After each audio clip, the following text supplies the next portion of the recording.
សួស្តីកូនទាំងអស់គ្នាជួបជាមួយលោកគ្រូទៀតហើយនៅមេរៀនទី81បនភ្ជុំបិណ្ឌអំណានឥឡូវកូនទាំងអស់គ្នាមកពិនិត្យមើលរូបភាពនេះគឺជារូបភាពប្រជាជនចំណុះជើងវត្តទាំងអស់នាំគ្នាទៅបន់នៅឯវត្តឥឡូវកូនទាំងអស់គ្នាកុំភ្លេចចុច Subscribe ចុចឈ្នះកណ្ដឹងដើម្បីទទួលបាននៅមេរៀនថ្មីពីលោកគ្រូឥឡូវដើម្បីកុំឲ្យខាតពេលយូរដែរកូនទាំងអស់គ្នាមកធ្វើការអានអត្ថបទអំណានរបស់យើងជាមួយលោកគ្រូតោះចាប់ផ្ដើមពិធីបុណ្យភ្ជុំបិណ្ឌជាប្រពៃណីរបស់ប្រជាជនខ្មែរដែលមានរយៈពេល15ថ្ងៃ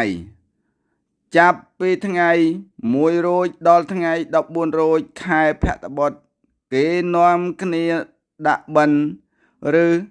កាន់បិណ្ឌក្នុងការកាន់បិណ្ឌអ្នកស្រុកចែកគ្នាជាក្រុមដាក់វេនធ្វើចង្ហាន់ទៅប្រគេនព្រះសង្ឃនៅឯវត្តនៅថ្ងៃទី15រោចគេធ្វើពិធីបុណ្យភ្ជុំបិណ្ឌនៅវត្តពេលនោះ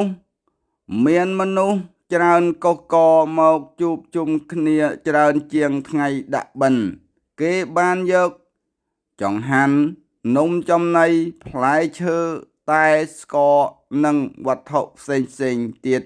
ទៅប្រគេនព្រះសង្ឃនិង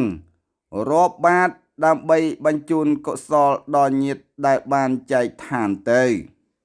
ប្រជាជនខ្មែរតែងធ្វើពិធីបុណ្យភ្ជុំបិណ្ឌយ៉ាងជាប់ខ្ជួនជារៀងរាល់ឆ្នាំបាទបន្ទាប់ពីកូនបានអានជាមួយលោកគ្រូមកកូនទាំងអស់គ្នាចាក់សារឡើងវិញឬក៏កូនអានឲ្យបានច្រើនដងច្រើនសារដើម្បីទទួលបាននៅចំណេះដឹងក្នុងការអានហើយកូនដែលពុំទាន់បានចុចជាវកូនចុចជាវចុច Subscribe ចុចសញ្ញាកណ្ដឹងដើម្បីទទួលបាននៅមេរៀនថ្មីពីលោកគ្រូ